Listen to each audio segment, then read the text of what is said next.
চিংড়ি মাছ তো জালের উপরেই উঠে আসছে গো, কি সুন্দর দেখো। পুকুর থেকে চিংড়ি মাছ ধরা হচ্ছে, তার কারণ আজকে রান্না হবে ডাব চিংড়ি। এখানে একটা এসছে, নিচে নিচে অনেকগুলো এসছে, এই দেখো অনেকগুলো এসছে, সব একই সাইজের। নাও সব নাও।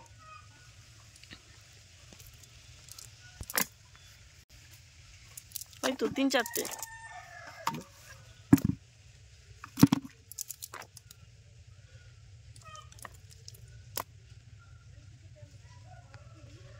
আমাদের পুকুরের চিংড়ি মাছগুলো প্রতিটাই একই সাইজ, তো ডাব চিংড়ি বানানোর জন্য একই সাইজের চিংড়ি মাছটা খুব জরুরি।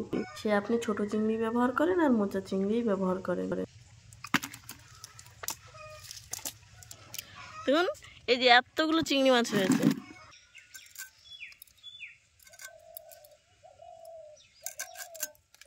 আমি এখানে ছোট ছোট চিংড়ি মাছ ব্যবহার করছি, আপনারা চাইলে বড় চিংড়িও ব্যবহার করতে পারেন। চিংড়ি মাছগুলো মা কেটে দিচ্ছে, তো চিংড়ি মাছ কাটার পদ্ধতি অনেকেই জানে না, তো এই ভিডিওটা একটু মন দিয়ে দেখবেন, আপনারা চিংড়ি মাছ কাটা খুব সহজেই শিখে যাবেন। মা প্রতিটা চিংড়ি মাছ কিভাবে কাটছে খুব সহজ পদ্ধতি। আর ডাব চিংড়ির জন্য চিংড়ি মাছের লেজটা আমি এখানে ফেলছি না। নমস্কার, আমি প্রিয়া, ওকে ফ্যামিলি কিচেন একটা নতুন ভিডিওতে আপনাদেরকে স্বাগত। তো আজকে রান্না হবে ডাব চিংড়ি, তো তার জন্য কী কী লাগছে চলুন একবার দেখি। প্রথমেই লাগছে এখানে আমি কিছুটা মোচা চিংড়ি নিয়েছি, খুব ছোটো সাইজের। এখানে বড় বড় সাইজের চিংড়ি মাছ হলে খুব একটা ভালো হয় না, তার জন্য খুব ছোটো সাইজের আমি 10-12টা মতো চিংড়ি মাছ নিয়ে নিয়েছি। আর নিয়ে নিয়েছি একটা ডাব, ডাবটাকে এইরকমভাবে কেটে নিয়েছি, একদম কচি ডাবটা, এরকম হলেও কোনো অসুবিধা নেই। আর মশলার জন্য লাগছে এখানে নিয়েছি পোস্ত, সাদা সর্ষে, লাল সর্ষে আর কাজু আর একটা কাঁচা লঙ্কা। আর তার এর সঙ্গে দিতে হবে একটু নারকেল কুড়ো, দিয়ে একসঙ্গে একটা পেস্ট হবে। আর এখানে নিয়ে নিয়েছি নারকেলের যে দুধটা নিয়েছি, নারকেলের দুধটা বের করে নেওয়ার পরে যে অবশিষ্ট অংশটা ছিল তার থেকে অল্প একটু নিয়েছি। আর এখানে নিয়েছি 2টো পেঁয়াজ, আর এখানে আছে আদা রসুন আর 2টো কাঁচা লঙ্কা, আর এখানে আছে নারকেলের দুধ, আর এটা হচ্ছে ডাবের জল। আর এখানে চিংড়ি মাছের জন্য একটু লবণ আর একটু হলুদ। আর আমি রান্নাটা করবো সর্ষের তেলে, তার জন্য নিয়ে নিয়েছি সর্ষের তেল। তো চলুন রান্নাটা শুরু করা যায়। চিংড়ি মাছে খুব অল্প পরিমাণে হলুদ আর লবণ মিশিয়ে অল্প একটু ভেজে নেব।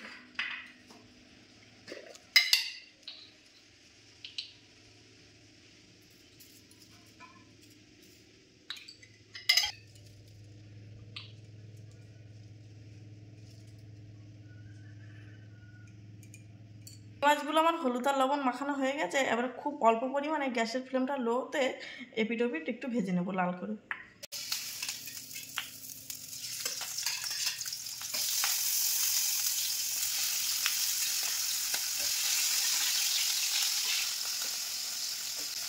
চিংড়ি মাছগুলোকে খুব শক্ত করে ভাজবো না, হালকা একটু এপিট ওপিট লাল হয়ে গেলেই নামিয়ে নেব।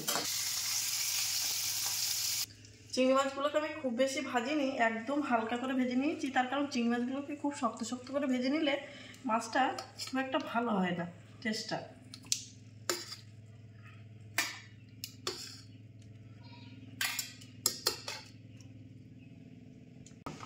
তো চলুন এবার গ্রেভিটা তৈরি করে নিই। কড়াইতে সরষের তেলটা দিয়ে নিই।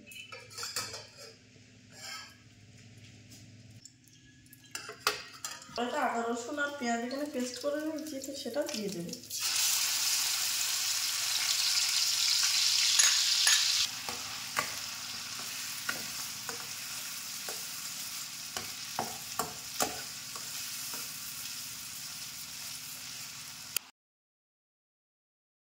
একটু দিয়ে দেবো।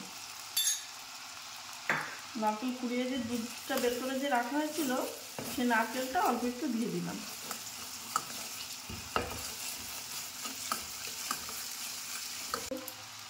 সাদা সর্ষে, কাজু, পোস্তর যে পেস্টটা ছিল সেই পেস্টটা আমি এখানে দিয়ে দিলাম।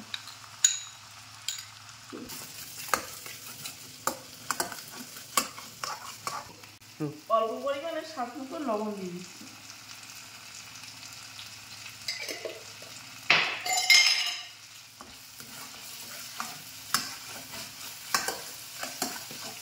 মশলা থেকে দেখুন আমার তেলটা ছেড়ে দিয়েছে, এইরকম অবস্থায় আমি এখানে নারকেলের দুধটা দিয়ে দেবো।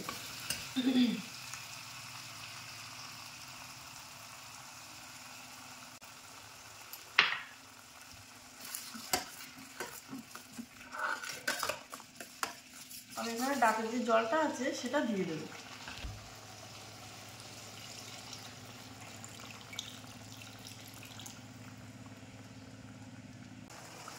গ্যাসের ফ্লেমটাকে হাই করে দিয়ে অনেকটা কিছুটাক্ষণ জাল করে নেওয়ার পরে দেখুন গ্রেভিটা এরকম ফুটে গেছে। এই গ্রেভিটা থেকে যখন তেল ছাড়বে তখন এটা হয়ে আসবে।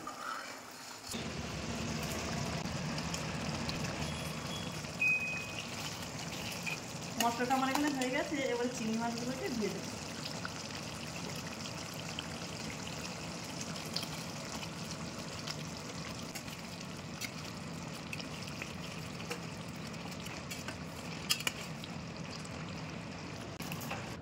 চিংড়ি মাছগুলোকে ডাবের মধ্যে দিয়ে দিচ্ছি।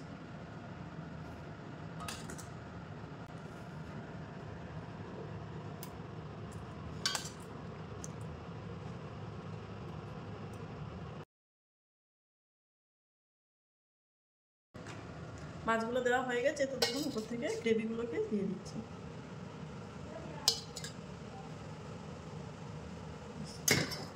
মাছটাকে আমি দিয়ে নিয়েছি, এবারে এই আটাটা দিয়ে মুখটাকে খুব সুন্দর করে বন্ধ করে দেবো। গ্যাসের ফ্লেমটাকে একদম লো করে দিয়ে ডাবটাকে আমি বসিয়ে দিচ্ছি।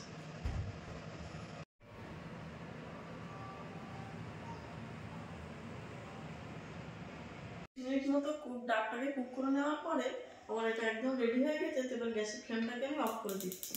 এরপরে 5 মিনিট মতো রেখে তারপরে এটাকে খুলে দেখবো কেমন হয়েছে।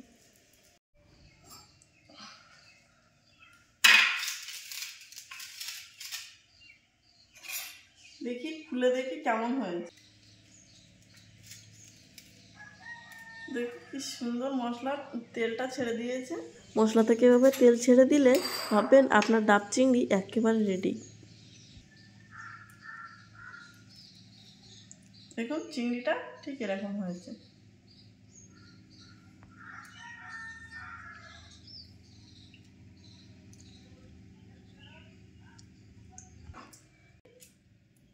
এটা দেখুন কি সুন্দর দেখতে হয়েছে।